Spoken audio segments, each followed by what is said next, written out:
Hello everyone and welcome back to my YouTube channel. हाल ही में इंडियन गवर्नमेंट ने ketoprofen and aceclofenac to veterinary drug जो एक non steroid anti inflammatory drugs थी उनको बैन कर दिया गया है।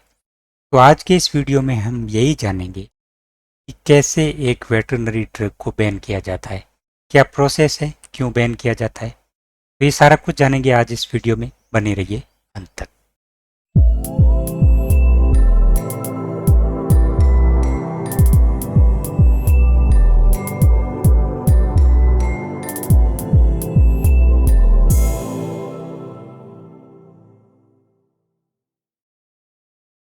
Without any further delay, let's get started. The process of banning veterinary drug in India. इसमें 7 प्रोसेस है। स्टेप नंबर 1, जिस भी ड्रग को बैन करना होता है तो उसके कुछ फैक्ट्स होते हैं। वो ड्रग या उसका कोई कंपोनेंट अगर किसी भी वाइल्ड लाइफ में या किसी अदर एनिमल में अगर वो हार्म कोज करते हैं तो उसके कुछ फैक्ट्स जो है वो इकट्ठे किए जाते हैं। उसके कुछ पब्लिकेशंस, कुछ डॉक्यूमेंट या पीर रिव्यूड साइंटिफिक पेपर्स, इन सब को कलेक्ट करके, उन तथ्यों को, फैक्ट्स को इकट्ठा करके कोई भी ऑर्गेनाइजेशन या इंडिविजुअल पर्सन एक फाइल तैयार करते हैं, उसको डोजियर कहते हैं। और वो जो डोजियर है, कोई भी ऑर्गेनाइजेशन है, वो drug controller general of India को वो भेजा जाता है। तो ये फर्स्ट स्टेप हो गया। स्टेप नंबर 2 में क्या होता है, ये जो drug controller general of India है,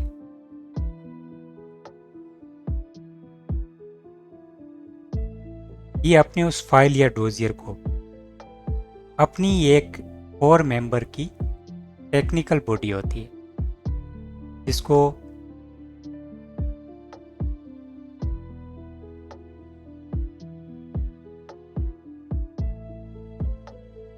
टेक्निकल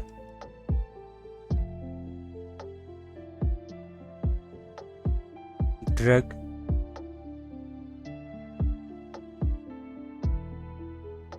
रेगुलेटरी रिव्यू कमेटी, ये 4 या 5 मेंबर के, जिसमें एक्सपर्ट्स होते हैं, उनकी एक कमेटी होती है। तो ये जो डोजियर या फाइल है वो ड्रग कंट्रोलर जो है वो इनको सौंपता है। साथ ही साथ ये एनिमल हस्बेंड्री कमिश्नर, इनसे भी कंसल्ट करते हैं और इनसे जो अपना फीडबैक है वो भी लेते हैं। तो ये स्टेप नंबर 2 हो गया। स्टेप नंबर 3 में क्या होता है, ये जो technical drug regulatory review committee, अगर इन्हें लगता है कि ये जो ड्रग्स है इसको बैन किया जाता है, अगर वो उस पर अप्रूवल है तो तुरंत जो है अपना अप्रूवल जो है वो वापस सेंड कर देते हैं। और यदि इन्हें लगता है कि फर्दर कुछ इस पे और देखना है या रिव्यू करना है तो ये अपनी जो है और ज़्यादा मीटिंग करते हैं। एक्चुअली इनकी साल में 4 मीटिंग्स होती हैं और हर आने वाली मीटिंग के अंदर जो भी ऐसे डोजियर्स प्राप्त होते हैं वो उनके मीटिंग का एजेंडा होती है। तो ये था स्टेप नंबर 3। अब स्टेप नंबर 4 में क्या होता है, जब technical drug regulatory review committee से अप्रूवल जब डायरेक्टर जनरल को मिलता है, ड्रग कंट्रोलर को जब उसका अप्रूवल मिलता है, तो ये जो है अपना अप्रूवल है जो वो सेक्रेटरी हेल्थ मिनिस्ट्री को भेजता है। ये स्टेप नंबर 4 हो गया।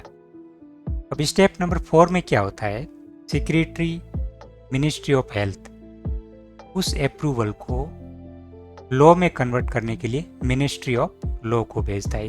और स्टेप 6 के अंदर लॉ मिनिस्ट्री फाइनली उसको एक लेजिस्लेशन में कन्वर्ट करके वो लॉ बना देता है।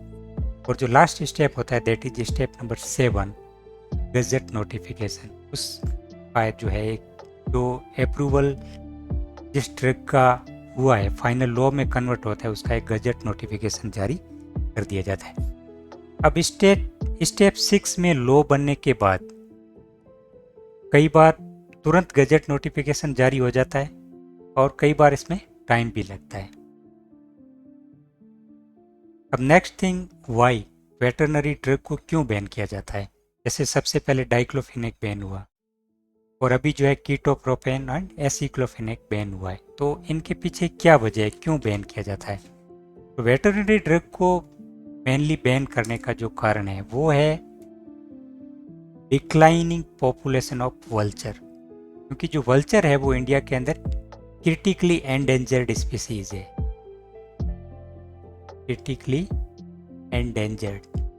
इनकी जो पॉपुलेशन है वो ड्रेस्टिकली डिक्रीज हो रही है और ऐसा माना जाता है कि इनकी पॉपुलेशन डिक्रीज होने का जो कारण है वो ये वेटरनरी मेडिसिन है, क्योंकि जब हम इनको इन एसिड्स को एनिमल्स में यूज करते हैं और जब उनका डेथ हो जाती है, जो उनको कार्केस को जब ये वल्चर खाते हैं तो इनमें गोट के सिम्टम्स पाए जाते हैं और इनके पोस्टमार्टम में इनके टिश्यूज़ के अंदर इन मेडिसिन्स को रिकवर किया गया है। इसीलिए वो जो ऑर्गेनाइजेशन जिसकी हम बात कर रहे हैं वो इन ड्रग के केस में बॉम्बे नेचुरल हिस्ट्री सोसाइटी,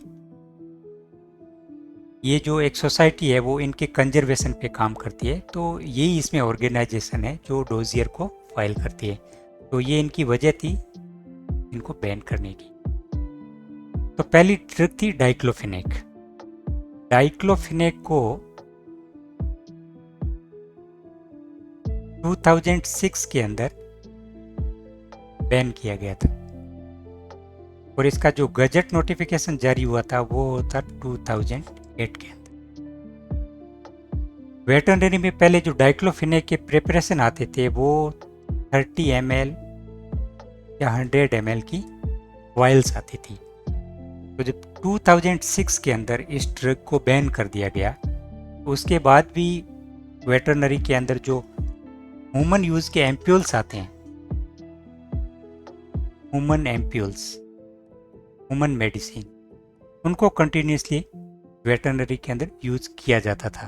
तो जब इस चीज़ की इस फाइंडिंग्स को भी बॉम्बे नेचुरल हिस्ट्री सोसाइटी ने वापस बैन के लिए लगाया तो 2015 के अंदर उनको भी बैन कर दिया गया और उसी ईयर के अंदर जो है इसका गजट नोटिफिकेशन भी जारी हो गया था।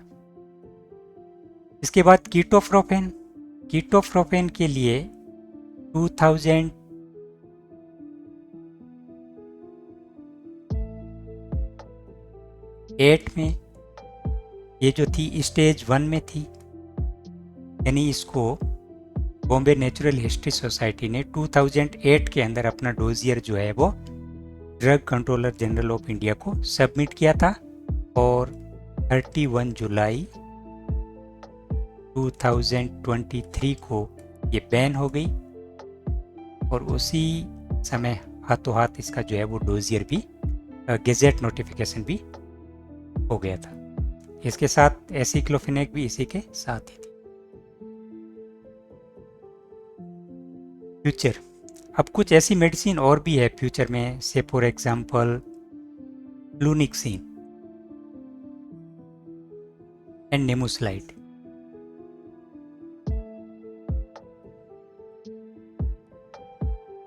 नेमुस्लाइड एंड फ्लूनिक्सीन, कुछ ऐसे साइंटिफिक पेपर है जो ये क्लेम कर रहे हैं कि इन दो मेडिसिन की वजह से भी वल्चर के अंदर गोट के सिम्टम्स मिल रहे हैं और उनमें जो उनकी मोर्टेलिटी का है, उनके जो कोज है वो ये ड्रग है। तो अभी तक इन दो ड्रग को लेकर किसी तरह का कोई भी फाइल जो है वो नहीं है। तो इनको अपन कह सकते हैं, जब नहीं होता है तो कहते हैं स्टेज 0 पे है। हो सकता है फ्यूचर में इनके लिए भी डोजियर फाइल हो और ये ड्रग भी फ्यूचर में बंद हो सकती है। तो ये सब था कि किस तरह से एक वेटनरी मेडिसिन का प्रोसेस है बैन करने का। तो I hope you will find this information helpful. If so, please help this video among your friends. Thank you so much for being with me, and I will see you soon with new topic.